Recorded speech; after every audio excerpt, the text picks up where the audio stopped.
Assalamualaikum warahmatullahi wabarakatuh. Yang terhormat Bapak Rian Ardiansyah selaku dosen pengampu mata kuliah Kapital Selekta Biologi. Kami dari kelompok Ibuk Virus dengan anggota Mila Oktavia dengan NPM 192154002,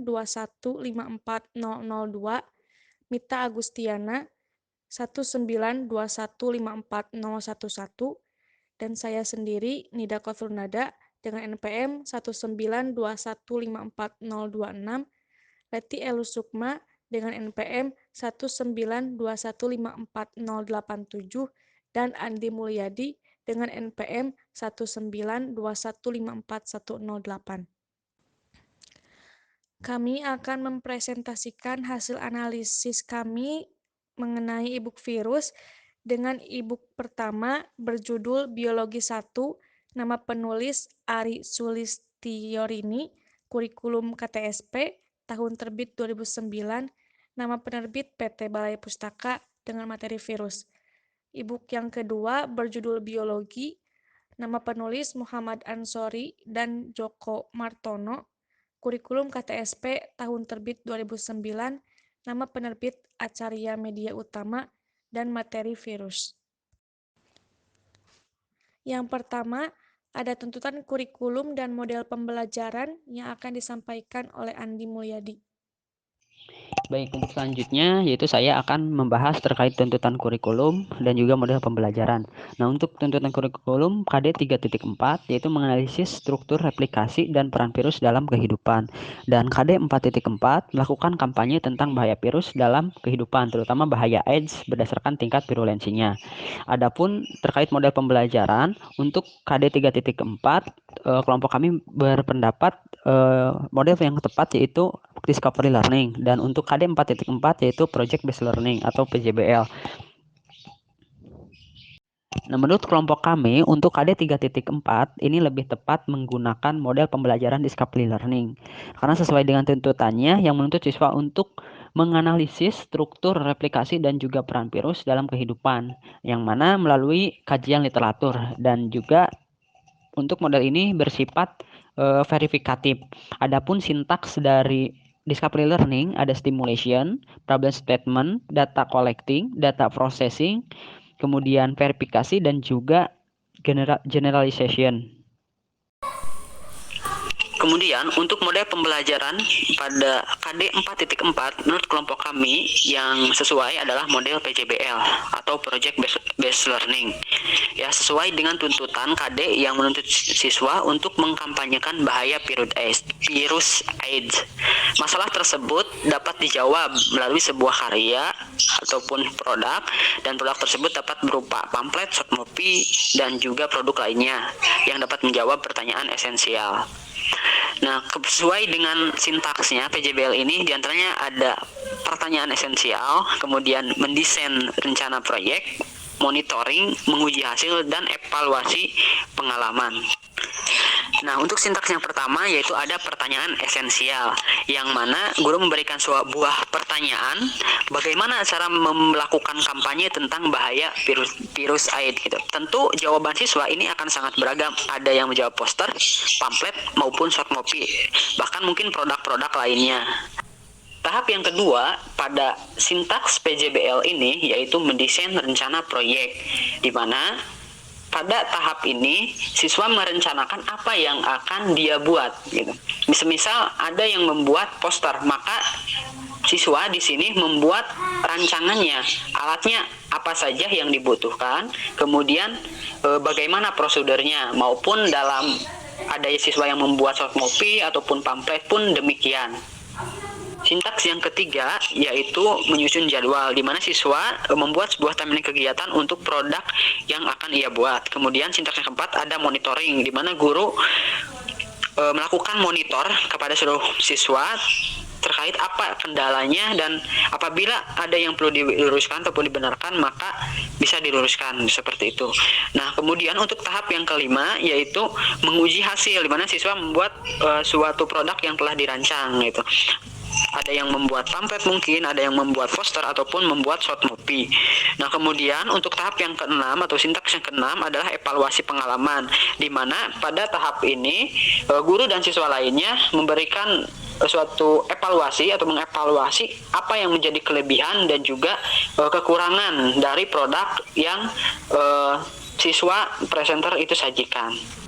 Dan pada tahap evaluasi pengalaman ini bukan hanya mengkaji kelebihan ataupun kekurangannya, namun juga mengevaluasi apakah produk tersebut menjawab pertanyaan esensial yang diberikan ataukah tidak, gitu, seperti itu.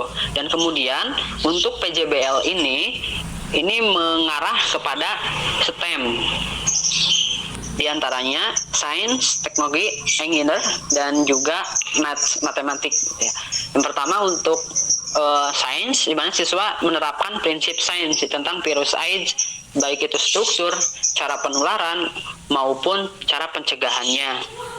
Kemudian untuk teknologi yang diterapkan pada model ini yaitu dapat berupa software, entah itu aplikasi ataupun software lainnya.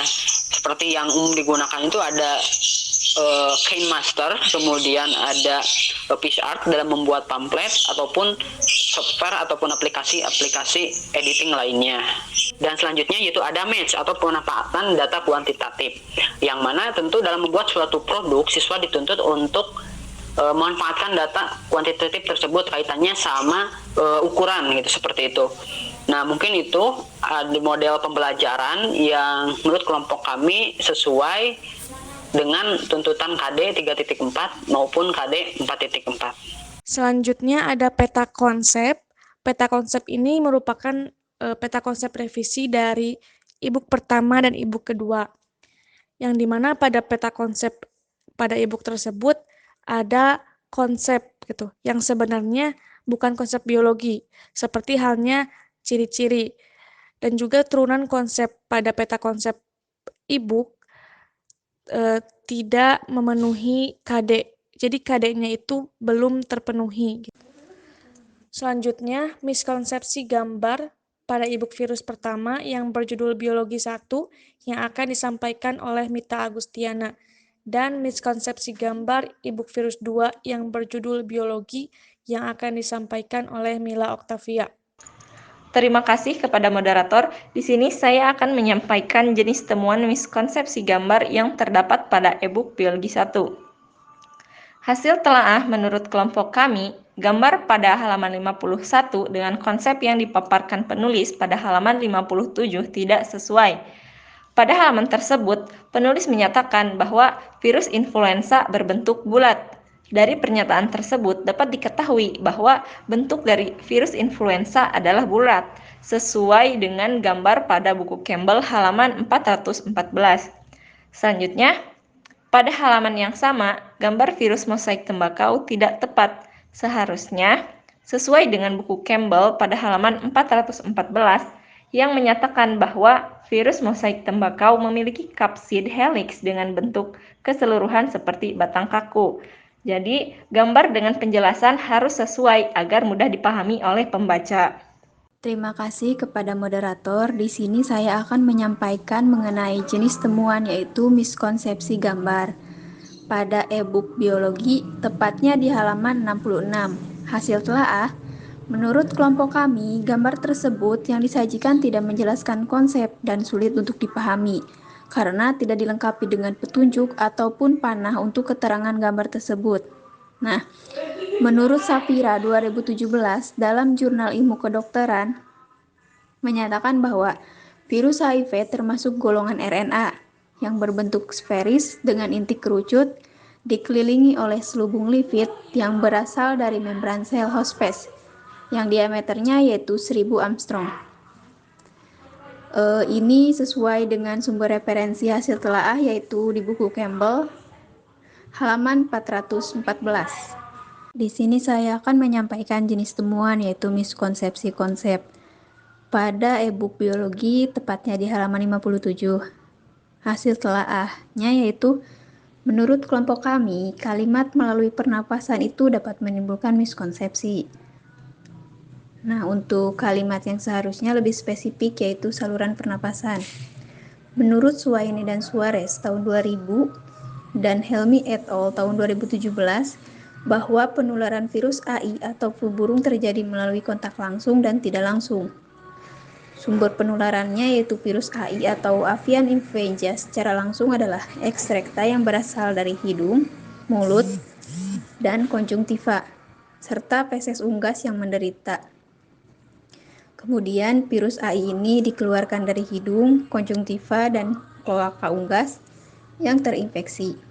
Nah, oleh karena itu, virus tersebut bereplikasi pada saluran pernapasan, pencernaan, ginjal, dan ataupun organ reproduksi. Ini sesuai dengan sumber referensi hasil telah kami yaitu dalam catatan mata kuliah mikrobiologi. Sekian yang dapat saya sampaikan, saya kembalikan kepada moderator. Miskonsepsi kegiatan siswa pada e-book virus pertama yang berjudul Biologi 1 akan disampaikan oleh Leti Elus Sukma. Terima kasih kepada moderator. Di sini saya akan menyampaikan jenis temuan mengenai miskonsepsi kegiatan siswa pada buku Biologi 1, tepatnya pada halaman 61.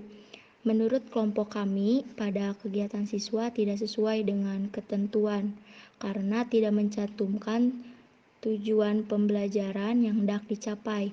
Seharusnya sesuai dengan format LKPD Problem Based Learning, yaitu tujuan pembelajaran dicantumkan agar diketahui oleh siswa dan mampu dilakukan sebagai hasil dari proses pembelajaran yang baik.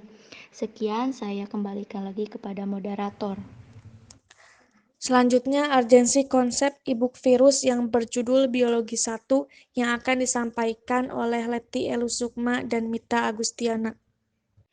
Terima kasih kepada moderator. Di sini saya akan menyampaikan mengenai urgensi konsep pada e-book Biologi 1, tepatnya pada halaman 50. Hasil telaah menurut kelompok kami bahwa konsep tersebut terlalu dangkal. Seharusnya seperti yang dijelaskan pada buku Campbell, bahwa Adolf Meyer yang pertama kali menemukan penyakit tersebut menular dari tanaman satu ke tanaman yang lain dengan cara menggosokkan getah yang diekskresi dari daun yang berpenyakit ke tanaman yang sehat. Kemudian, Adolf Meyer mengajukan penyakit mosaik tembakau disebabkan oleh bakteri yang luar biasa kecil hingga tidak bisa dilihat dengan mikroskop. Kemudian, hipotesis tersebut diuji oleh Dmitri Ivanovsky sebagai ahli biologi Rusia yang menyaring getah dari daun tembakau yang terinfeksi melalui filter yang dirancang untuk menahan bakteri. Setelah filtrasi, getah tetap saja menyebabkan penyakit mosaik tembakau. Jadi, seharusnya dijelaskan terlebih dahulu mengenai asal-muasal dari penyakit mosaik tembakau. Sekian, saya serahkan lagi kepada moderator. Terima kasih kepada moderator. Di sini saya akan menyampaikan jenis temuan urgensi konsep yang terdapat pada e-book Biologi 1. Pada halaman 50, hasil telaah menurut kelompok kami, konsep tersebut terlalu dangkal. Seharusnya sesuai dengan e-book virologi yang menyatakan bahwa virus dikelompokkan dan diklasifikasi berdasarkan sifat-sifat dan ciri khas virus. Misalnya, morfologi, sifat fisika dan biokimia virus, jenis hospes atau tuan rumah atau inang tempat menumpang hidup, tempat hidup atau habitat virus di dalam organ tubuh hospes, berdasar atas jaringan tubuh yang diinfeksi oleh virus atau berdasar pada jenis kerusakan yang ditimbulkan oleh virus. Jadi, lebih baik apabila adanya penjelasan yang lebih lengkap untuk mengetahui alasan digolongkannya virus ke dalam kingdom tersendiri tersebut. Selanjutnya, miskonsepsi urgensi konsep e-book virus yang berjudul Biologi yang akan disampaikan oleh Mila Oktavia dan Andi Mulyadi. Baik, terima kasih kepada moderator. Di sini saya akan menyampaikan urgensi konsep pada e-book biologi, tepatnya di halaman 59. Hasil telaah yaitu, menurut kelompok kami, gambar tersebut masih terlalu sangat sederhana untuk menunjukkan model struktur bakteriofaga, karena masih ada beberapa bagian yang belum diberi keterangan. Nah, untuk yang seharusnya, berdasarkan pada e-book virologi, struktur atau bagian pada virus tersebut masih ada beberapa bagian struktur yang tidak diberi keterangan, seperti bagian selubung, serabut ekor, piringan dasa, kerah. Nah, sehingga bakteriofaga ini tersusun atas kepala, ekor, dan serabut ekor. Nah, untuk kepala ini berbentuk polihedral atau bersegi banyak, yang di dalamnya mengandung DNA atau RNA saja. Dari kepala muncul tubus atau selubung memanjang yang dinamakan sebagai ekor virus. Nah, ekor virus ini yang bertugas sebagai alat penginfeksi. Kemudian, bagian antara kepala dan ekor memiliki selubung yang disebut dengan kapsid. Kapsid ini tersusun atas molekul-molekul protein. Oleh sebab itu, disebut sebagai selubung protein atau pembungkus protein. Nah, ini berdasarkan sumber referensi yang kami telaah, yaitu dalam buku virologi di halaman 121. Sekian yang dapat saya sampaikan, saya kembalikan kepada moderator. Kemudian ada urgensi konsep yang kami temukan pada e-book 2, yang mana menurut kelompok kami urgensi dalam buku perlu ditambahkan terkait bentuk-bentuk virus pada bahasan struktur virus. Setidaknya ada 5 macam bentuk virus gitu ya yang berhasil diidentifikasi oleh para ilmuwan. Di antaranya ada bentuk opal, bulat, batang, dan polihedral, dan juga huruf T. Untuk adapun referensi yang digunakan yaitu berdasarkan Kurniati Virologi 2018 pada halaman 5. Sehingga setelah ditambahkan konsep tersebut, sehingga siswa juga tahu macam-macam bentuk dari virus gitu, seperti itu. Selanjutnya ada miskonsepsi luar buku. Miskonsepsi ini kami temukan pada website slideshare.net.